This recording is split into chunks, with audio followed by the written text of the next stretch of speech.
नमस्कार दोस्तों, आज की इस वीडियो में हम लोग सहायक शिक्षक भर्ती परीक्षा 2023 में हिंदी विषय के अंतर्गत जो जो प्रश्न पूछे गए थे, सारे प्रश्नों को इस एक वीडियो के माध्यम से समझने वाले हैं।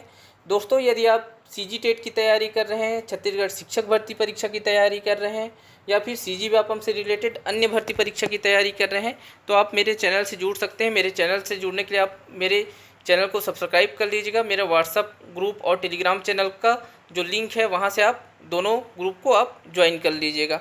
चलिए देखते हैं कि पहला प्रश्न क्या आया हुआ था। देखिए, शब्दों के शुद्ध उच्चारण का विकास किया जाता है। ए लेखन शिक्षण, बी श्रवण शिक्षण, सी वाचन शिक्षण, डी उपरोक्त में से कोई नहीं। तो देखिए, शब्दों के शुद्ध उच्चारण का विकास किया जाता है, किसके माध्यम से किया जाता है? तो इसका करेक्ट आंसर क्या है? विकल्प सी जो है इसका करेक्ट आंसर है दोस्तों। लेकिन सीजी व्यापम के द्वारा सहायक शिक्षक भर्ती परीक्षा का जो फाइनल मॉडल आंसर जारी किया गया है, उसके अनुसार जो है आंसर गलत लेते हुए व्यापम के द्वारा उसका आंसर जो है श्रवण शिक्षण लिया गया है, जो कि गलत है। इसका आंसर वास्तव में जो है वाचन शिक्षण ही है कि वाचन शिक्षण, वाचन मतलब पढ़ना, पढ़ने के द्वारा ही जो है शब्दों के शुद्ध उच्चारण का विकास किया जा सकता है। ठीक है, वाचन के द्वारा ही। तो इसका आंसर जो है अन्य एग्जाम में भी आया हुआ क्वेश्चन है, तो इसका आंसर जो है वाचन शिक्षण लिया गया था, लेकिन यहाँ पे सीजी व्यापम के द्वारा इसका आंसर श्रवण शिक्षण लिया गया है। आप इसका देख सकते हैं। नेक्स्ट क्वेश्चन देखते हैं हम लोग। किसी कथा के अंतर्गत आने वाली कोई दूसरी कथा का वाक्यांश होगा। अब देखिए, यहाँ पे किसी कथा के अंतर्गत आने वाली कोई दूसरी कथा का वाक्यांश होगा, इसको क्या बोलेंगे? विकल्प में दिया हुआ है, देखिए।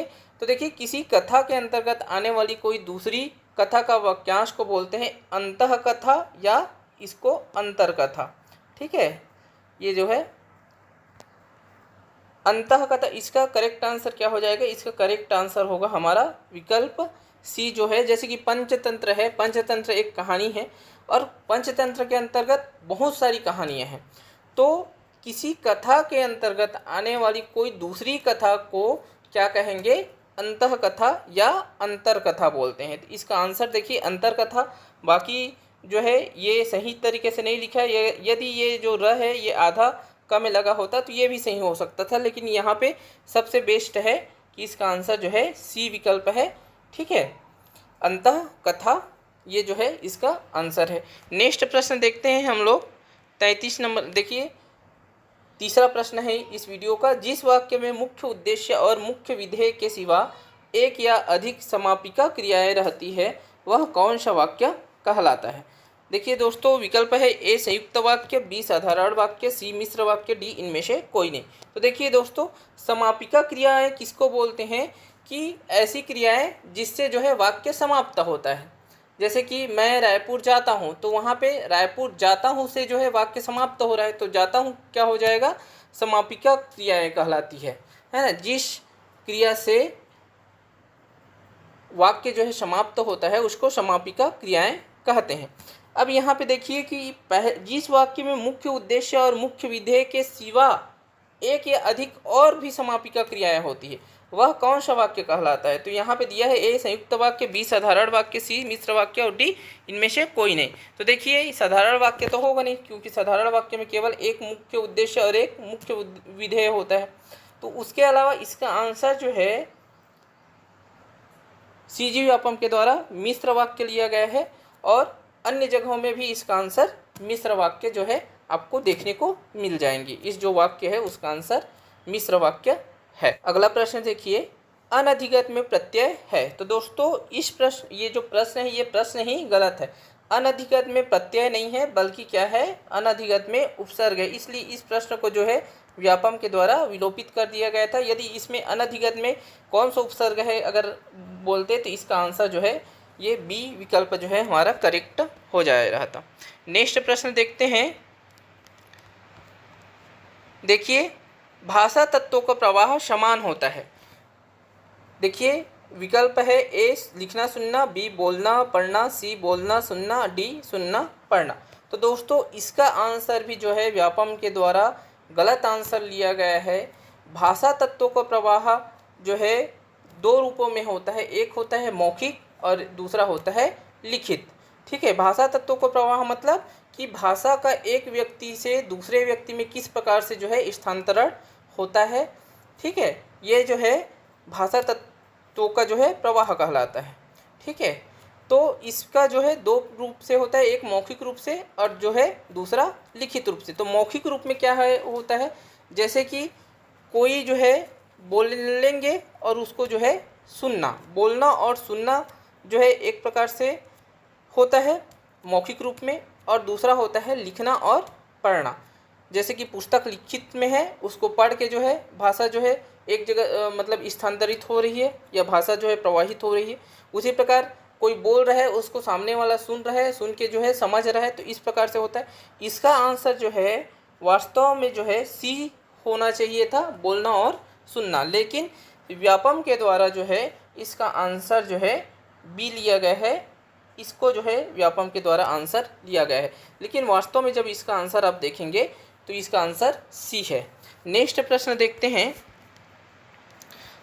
महेश्वर्य शब्द का संधि विच्छेद है। देखिए यहाँ पे विकल्प दिया हुआ है, महेश्वर्य शब्द का संधि विच्छेद है। तो देखिए दोस्तों, महेश्वर्य शब्द का संधि विच्छेद आपका विकल्प में यहाँ पे दिया हुआ है। तो इसका जो संधि विच्छेद है, ए विकल्प दिया है कि महाधन ऐश्वर्य, बी दिया है महाधन ऐश्वर्य, सी दिया है महाधन ऐश्वर्य और डी दिया है महाधन ऐश्वर्य।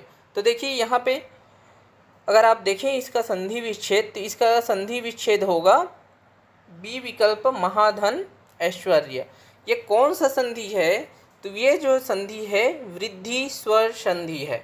वृद्धि स्वर संधि में क्या होता है, यदि अ या आ के बाद ए या ए आए तो दोनों के स्थान में क्या हो जाता है, ए हो जाता है। जैसे यहाँ पे आ है, आ धन ए मिला है और दोनों मिलके क्या बन जा रहा है, ए बन जा रहा है। ठीक है, तो इस प्रकार से जो है यदि अ या आ के बाद ए या ए आए तो दोनों के स्थान में ए हो जाता है, वृद्धि हो जाता है, मतलब ए और ए दोनों का ए हो जाता है। उसी प्रकार से यदि अ या आ के बाद ओ या औ आए तो दोनों के स्थान में मतलब ओ या औ के स्थान में औ हो जाता है। ठीक है, तो इस प्रकार से इस संधि को बोलते हैं वृद्धि स्वर संधि। जैसे कि इसके कई उदाहरण हैं, सदा धन एव सदैव हो जाता है, ये भी वृद्धि स्वर संधि का उदाहरण है। एक एक धन एक क्या हो जाता है, एक हो जाता है, तो ये भी वृद्धि स्वर संधि का उदाहरण है। ठीक है, तो इस प्रकार से जो है वृद्धि स्वर संधि में होता है। तो ये किसका उदाहरण है, वृद्धि स्वर संधि का उदाहरण है। इसका सही संधि विच्छेद है महाधन ऐश्वर्य। नेक्स्ट प्रश्न हम लोग देखते हैं 37 नंबर का। देखिए आया हुआ था प्रश्न, ये हमारे वीडियो का 7वां प्रश्न है। निम्नलिखित वर्णों में से किन वर्णों का उच्चारण कंठ तालव्य से होता है। अब देखिए हमको कंठ और तालव्य से जो है किन वर्णों का उच्चारण होता है इसको यहाँ पे देखना है। विकल्प है हमारे पास ए च न्य ब ड ढ और स ए ड, विकल्प है न ड़। तो यहाँ पे हम देखते हैं कि देखिए जो स्पर्श व्यंजन है, देखिए विकल्प ए जो है स्पर्श व्यंजन है, तो स्पर्श व्यंजन में से कौन सा है, जैसे कंठ तालु मूर्धा दंत्य ओष्ठ, तो ये जो है कौन सा व्यंजन है, ये तालव्य व्यंजन है। च और निया जो है कौन सा व्यंजन है, तालव्य व्यंजन है। और ये ड और ढ कौन सा है, तो देखिए क वर्ग पहले आता है, कंठ से उच्चारण होता है। उसके बाद च वर्ग आता है, च वर्ग का उच्चारण जो है तालव्य से होता है। और जो है ये देखिए ये ड और ढ है जो है ये ट वर्ग से आता है, तो ट वर्ग से उच्चारण जो है किससे होता है, तो मूर्धा से होता है। इसका आंसर जो है सी विकल्प है ए और ए जो है कंठ तालव्य जो है वर्ण कहलाता है। ठीक है, यहाँ पे इसको देखेंगे तो ये दोनों जो है दोनों को वर्ग अलग अलग है, दोनों को उच्चारण जो है अलग अलग जगह से होता है।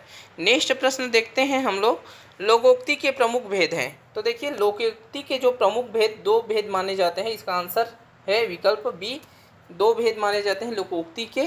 ठीक है, एक जो है प्राकृतिक लोकोक्ति और दूसरा नैतिक लोकोक्ति।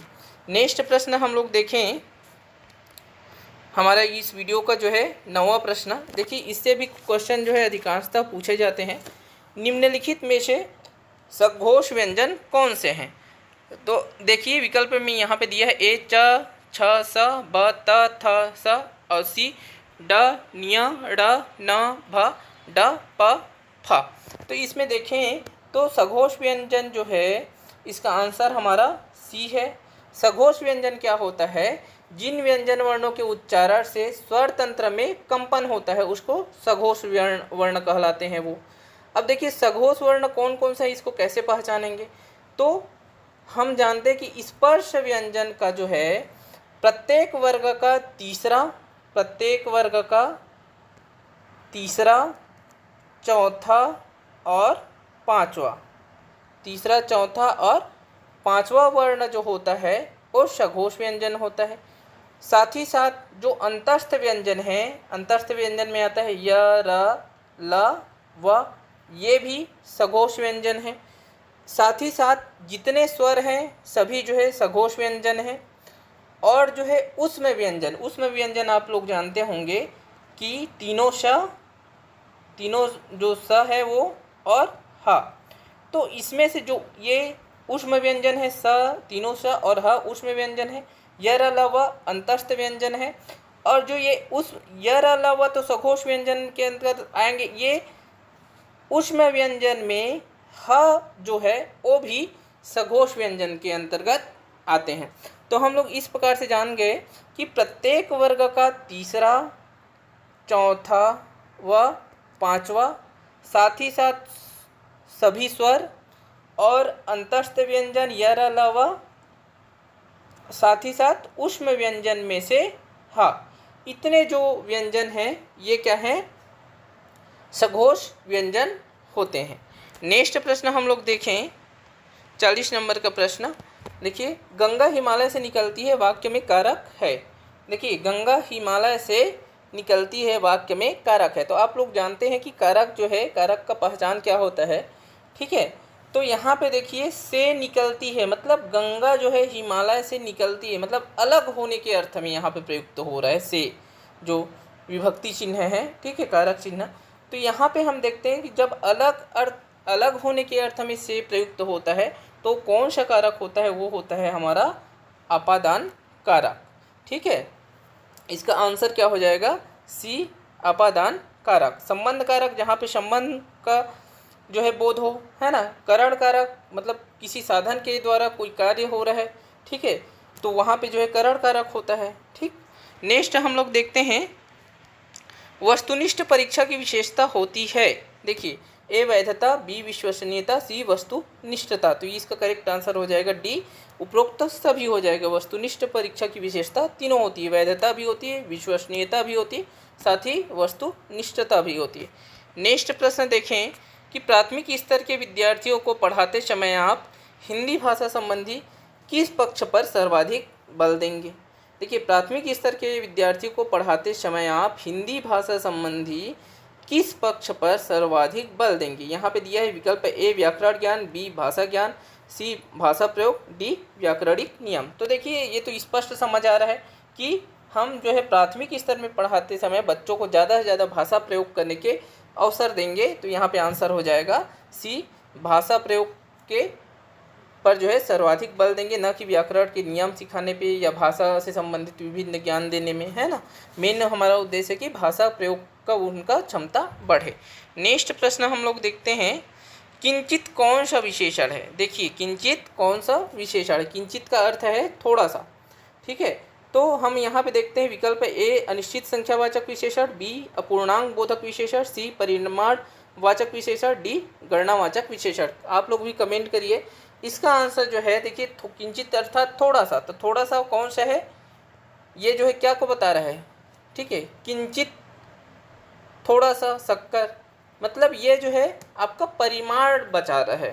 क्या बता रहा है? परिमाण वाचक विशेषण, ये जो है इसका आंसर हो जाएगा। परिमाण वाचक विशेषण भी दो प्रकार के होते हैं, एक निश्चित ये और एक अनिश्चित। तो ये जो है क्या हो रहा है? ये जो है अनिश्चित परिमाणवाचक विशेषण है। यहाँ पे केवल परिमाणवाचक विशेषण दिया हुआ है, तो ये जो है हमारा आंसर है। नेक्स्ट प्रश्न हम लोग देखते हैं। देखिए, वह लड़का जो कल आया था पढ़ने में तेज है, इस वाक्य में सर्वनाम है। देखिए, वह लड़का जो कल आया था पढ़ने में तेज है, इस वाक्य में सर्वनाम है। कौन सा सर्वनाम है? ए पुरुषवाचक, बी निश्चयवाचक, सी निजवाचक और डी संबंधवाचक। तो देखिए, यहाँ पे आंसर है हमारा संबंधवाचक, क्योंकि ये जो सर्वनाम है ये किस संबंध बता रहा है। तो ठीक है, यहाँ पे क्या आंसर होगा? ये संबंधवाचक सर्वनाम इस वाक्य में है। नेक्स्ट प्रश्न हम लोग देखते हैं। बाह्य प्रत्यय के अनुसार व्यंजनों के कितने भेद हैं? ए 2, बी 4, सी 3, डी 8। तो देखिए, बाह्य प्रत्यय के आधार पे व्यंजनों के 2 भेद माने गए हैं। ठीक है, पहला सघोष, दूसरा अघोष। ठीक है, अभी आप लोगों को सघोष का बताया था कि तीसरा। और अघोष क्या होता है? अघोष व्यंजन जिसमें स्वर तंत्र में जो है कंपन नहीं होता। ठीक है, जिसमें जो है पहला, प्रत्येक वर्ग का पहला और दूसरा व्यंजन, साथ ही साथ जो ऊष्म व्यंजन के तीनों स हैं वो भी अघोष के अंतर्गत आते हैं। ठीक है, नेक्स्ट प्रश्न हम लोग देखें। तो देखिए, निम्नलिखित तद्भव तत्सम शब्दों में अनुचित जोड़ी का चयन कीजिए। यहाँ पे देखना है, ए किवाड़ कपाट, बी कंघी कंकड़ी, सी कोठा कोष्टक, डी चना चढ़क। तो यहाँ पे हम तत्सम तद्भव शब्दों में अनुचित जोड़ी को देखें तो इसका आंसर है कंघी कंकड़ी। ये कंकड़ी की जगह में क्या होता है? यहाँ पे कंकती होता, तो ये भी करेक्ट हो जाता। तो यहाँ पे आंसर हमारा बी है। नेक्स्ट देखते हैं हम लोग, वाक्य के कितने आवश्यक तत्व माने गए हैं। तो दोस्तों, इस प्रश्न को जो है सीजी व्यापम के द्वारा विलोपित कर दिया गया है। यहाँ पे वाक्य के कितने आवश्यक तत्व वैसे तो वाक्य के अनिवार्य तत्व जो है 6 माने गए हैं।